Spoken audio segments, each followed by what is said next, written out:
For chimpanzees rescued from circuses and laboratories, life doesn't get much better than this.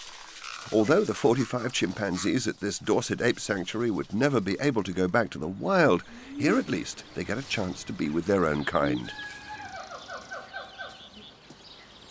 But as every chimp knows, life in a big family can have its ups and downs. Last year, war broke out when two rival groups were merged. The incredible behaviour caught on film here at Monkey World proved that given the right conditions, chimpanzees in captivity can behave just like their wild counterparts. After weeks of fighting, a new leader emerged and peace finally returned to the supergroup.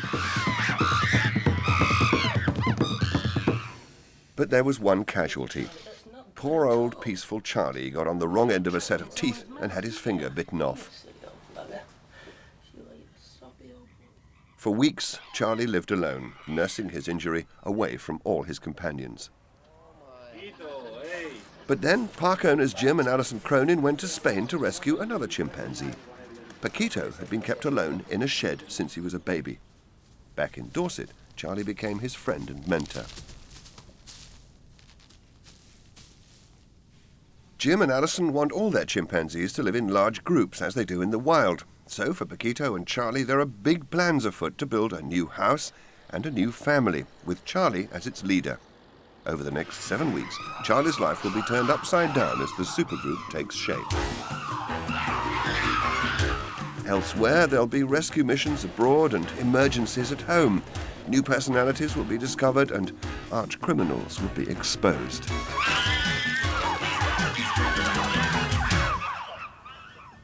Since last year's series of Monkey Business, Charlie's become a local hero. Donations have been flooding in for his new home, and now, every morning, owner Jim Cronin calls the local radio station to give an update on Charlie's progress to his fans.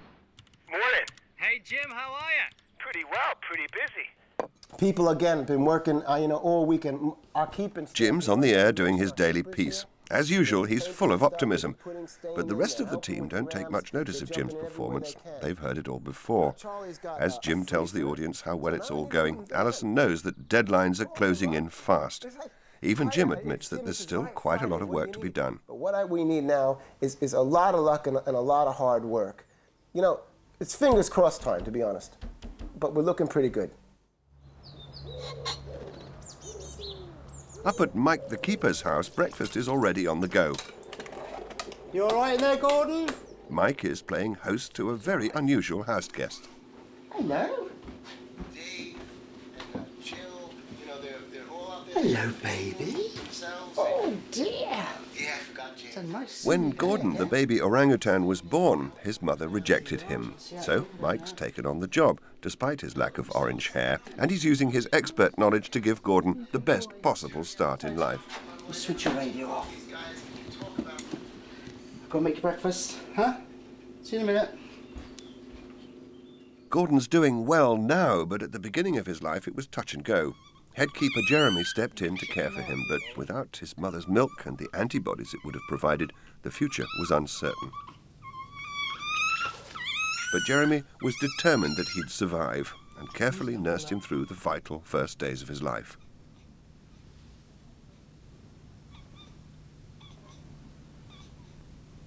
Jeremy had also raised little Gordon's mother himself, so he was well suited to the job. But as the park's head keeper, he was already rushed off his feet, and rearing a baby orang is a full-time occupation. Luckily, Mike was the ideal person to take over as foster parent. Although, of course, Gordon will always have a special place in Jeremy's affections.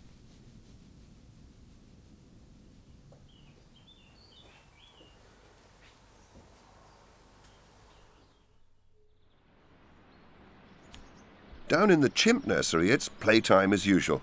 At this age, like children everywhere, they're energetic and carefree. Babysitter Sally keeps a watchful eye on her group of 8 youngsters. Behind her, little Bob stays close by. He's 4 years old, but still acts like the baby of the group. For now, Sally treats him like her own, but things are about to change. Walking with friends is a favourite game for young chimpanzees. It's comforting and a good way to bond for the shyer members of the group.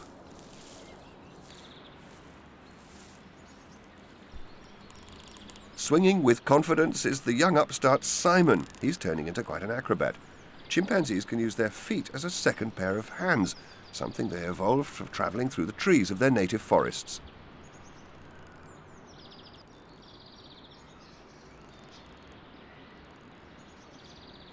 Simon's got so good at swinging he looks like he might one day take off. In fact, he and the other babies are growing up so fast they'll soon be needing more room.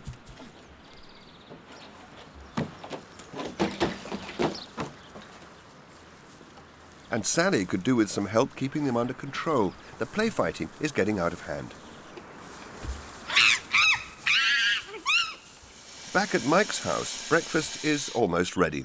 The role of foster dad seems to suit bachelor Mike, and he's taken to it naturally. He was actually born on the 9th of December, and I was away on holiday, and I came back on the Thursday, which was like 3 days later, and sort of called up to the office, and there was Jeremy holding him, and I sort of presented with him and said, here, have a baby orang. So he's really been with me from, about the 11th of December. But he's a nice little lad.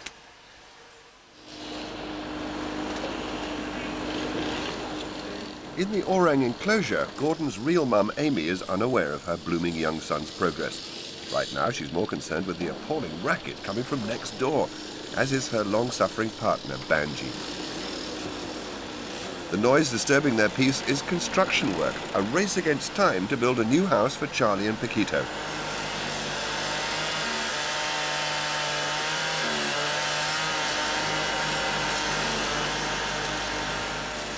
As the drilling and digging reaches a crescendo to hit tomorrow's deadline, the orangs can only resign themselves to cuddling up together and sitting out the terrible din. Meanwhile, back at Mike's... Anti-nappy rash. Yep, all good babies have that, don't they, God? Don't bite my leg today. There's not a teething ring, okay? Mike's a stickler for the proprieties. No one gets breakfast in this house before they're properly washed and dressed. What a big orangutan. What a big orangutan. There we go. Right. Let's see if this is too hot now. With admirable expertise and considerable aplomb, Mike proceeds with Gordon's breakfast. Come on. It's a good lad. Oh, that's better. You're relaxing a bit now, are you? Yeah. Just lost all the tension out your body, haven't you? It's all gone. It's very good. There you go. That was good. Wasn't that good? I told you it was good. Yeah. I'm going to wind you now, okay? Fatherhood's come late in life for Mike, and sharing your home with an orangutan can have its ups and downs. Nice big belch, that's what we want. Oh, good boy. I think there's only about twice I've actually had to sleep with him, and that was back at Christmas when we had a lot of power cuts. To keep warm, you know, as a little baby, it was necessary. But he's... Oh, goodness me. That's not very nice.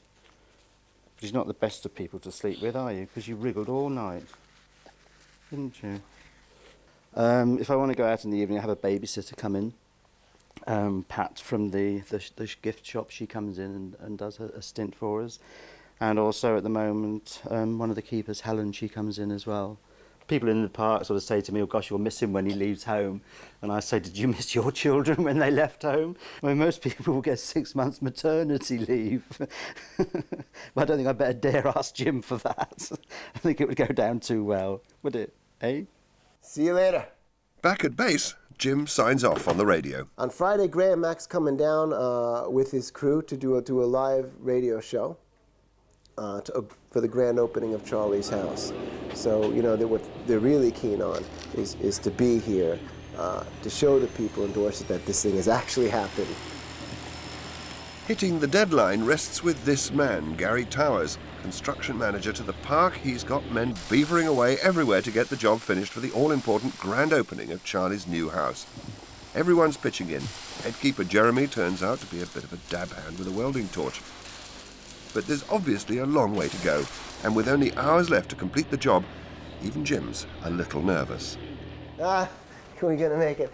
You know, every time I think it's just wonderful and it's okay and I put my feet up, something goes wrong and we're in big trouble. Up at the top of the park, events in the nursery are hotting up. The kids have worked out that food is on its way. Headkeeper Jeremy is ambushed by the upstart Simon for first pickings of the bread. And little Bob's in there too for his share before the others scoff the lot.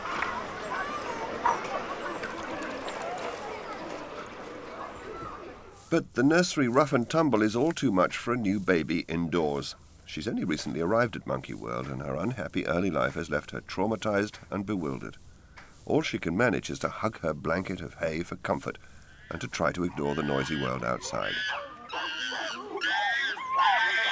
Simon's having a tantrum. He reckons he's not getting enough bread and decides to pinch someone else's. In the ensuing mayhem, babysitter Sally valiantly tries to regain order but ends up biting Bob, while the real culprit, Simon, sneaks off to the bread bag to grab an even bigger share.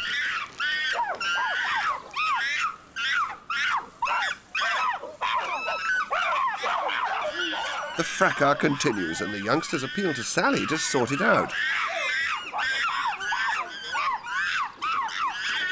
As the long-suffering Jeremy pours out more supplies, the original culprit, Simon, innocently tucks into the largest piece of bread as if nothing happened.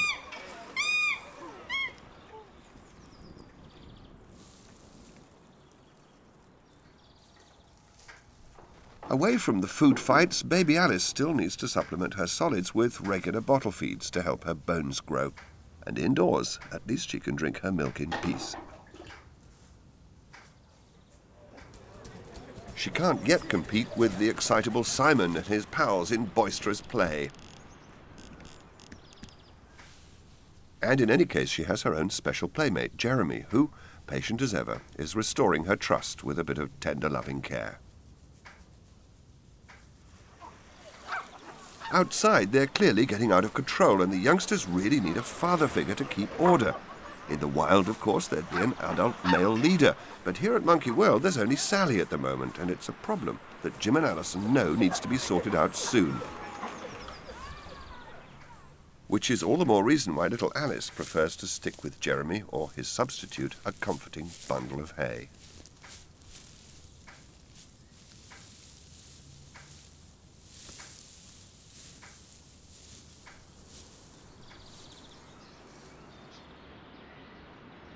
Down at the pavilions, Charlie and his companion Pakito are pacing restlessly. Things are getting cramped here. Pakito's been in quarantine since he was rescued from Spain, and so far the only other chimp he's met is the redoubtable Charlie. Even so, Alison's really pleased with the progress he's made. It's the beginning of a long road for Pakito, but he's been doing really well so far and has become almost like a mirror image of Charlie. It's quite funny, his behavior's so similar to Charlie's. The maestro himself has been recovering from the loss of his finger, and nowadays the question every visitor asks is, how's Charlie? He's doing real well, but then, of course, just missing one finger is no big deal. It would be the same as it would be for a human being. Simply missing one finger is not that big of a deal, so it healed up actually quite quickly, and he's never looked back. Charlie's new house is at the other end of the park, and this evening's move needs careful planning.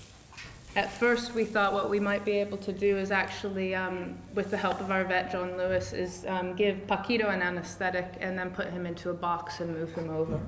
Because, I mean, as good as John Lewis is, anesthetics are basically controlled poison, and there is always an element of risk with the anesthetic that something could go wrong. So if we could avoid that, we would. With just hours to go before Charlie and Pakito move house for tomorrow's grand opening, Alison's well aware that the lads still have rather a lot to do.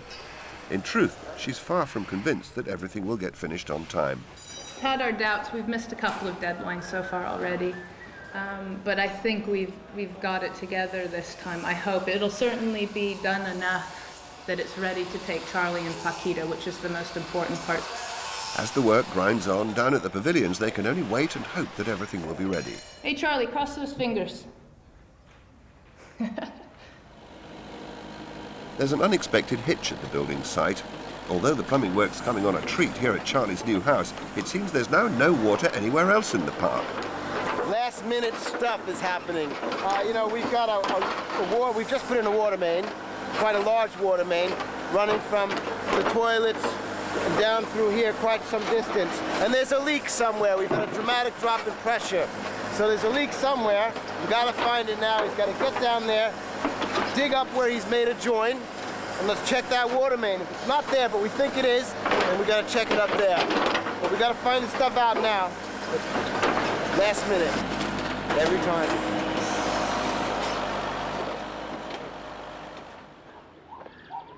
It's turned out hot, and Alison takes a break from the office to bring some ices to the supergroup down at the bottom of the park. The chimps go mad for them. Hardly surprising, really. Alison makes them specially in their favourite flavours: orange, strawberry and garlic. Hey, Patty! Hey, Rogers. Hey, Mick!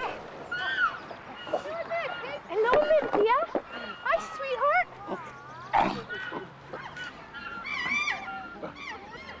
This is now Patty and Rodney's group.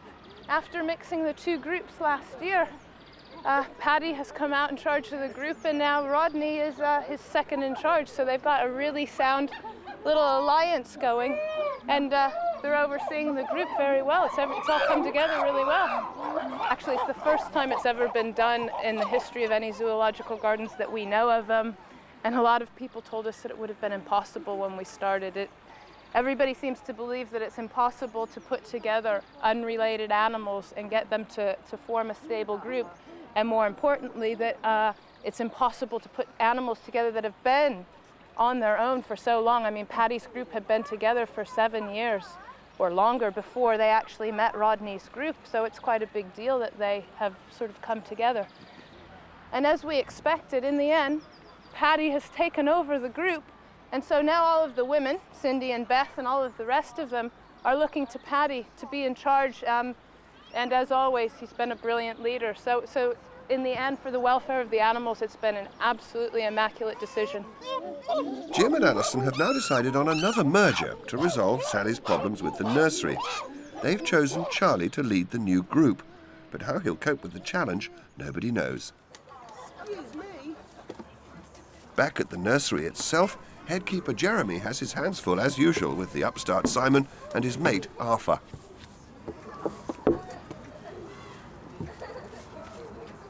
It's time for the youngsters to go into their dormitory for the evening, and while the usual suspects hold up proceedings, some members of the group show more obedience.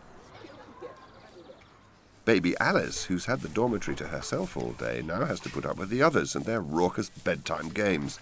Tonight, it's a gymnastics competition, led by Simon on the bars. Baby Alice is still too shy to join in, but it's good for her to be surrounded by such excellent role models.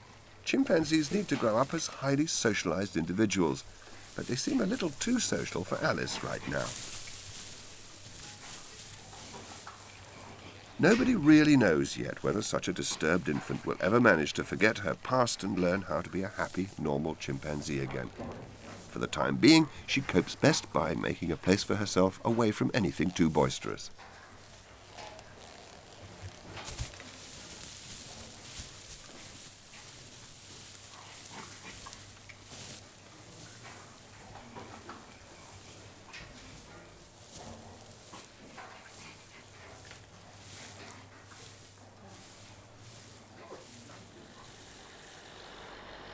Several feet below Monkey World, the cause of the water crisis is finally located. It seems a leaking joint may have caused an airlock, but a bit of nifty spanner work restores the supply to the park. However, all this delay has disrupted Gary Tower's carefully planned schedule, and now even he's concerned.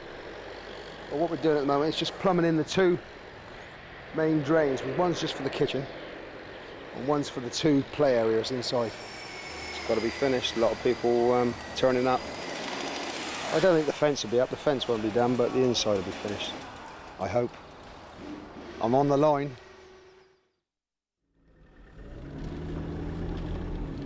With the arrival of vet John Lewis at Monkey World, Jim and Alison's plan moves on to the next stage.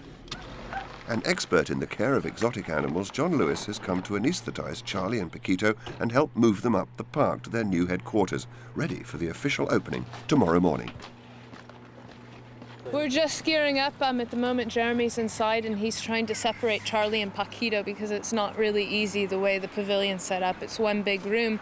We've got to get them separated because John won't be able to dart one of them in the big wide open room, so we have to get them into a back bedroom because they're clever enough to sort out that as soon as they see John and the dart gun that they'll just duck around a corner in the big room. So we've got to get them into a smaller area where we can deal with them.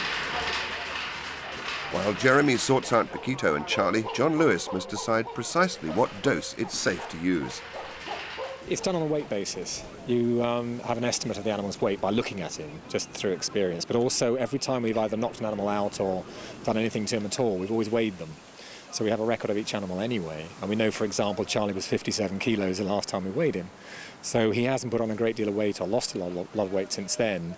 So I have a pretty accurate idea of how much he weighs, and therefore I can work the dose out fairly accurately. And we take oxygen with us for these procedures. We take tubes with us, so for example, if he stopped breathing, we just intubate him, breathe for him until we can chemically get him out of the anaesthetic. So it's we can do something. But having said that, that's a very rare event, but it does happen.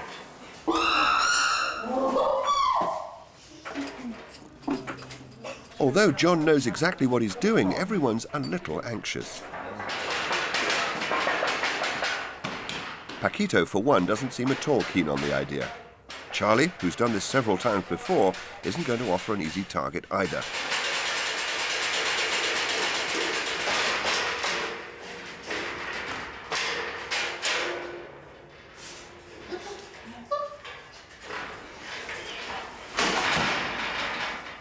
Before Charlie was rescued and brought to Monkey World, he was often drugged by the Spanish beach photographer who owned him, and so he's only too aware of how injections work. And although John manages to plant the dart, Charlie quickly pulls it out again. And as Charlie triumphantly flourishes his dart, a rueful John can only wonder exactly how much of his carefully calculated dose Charlie's actually absorbed, and how he's going to get his dart back.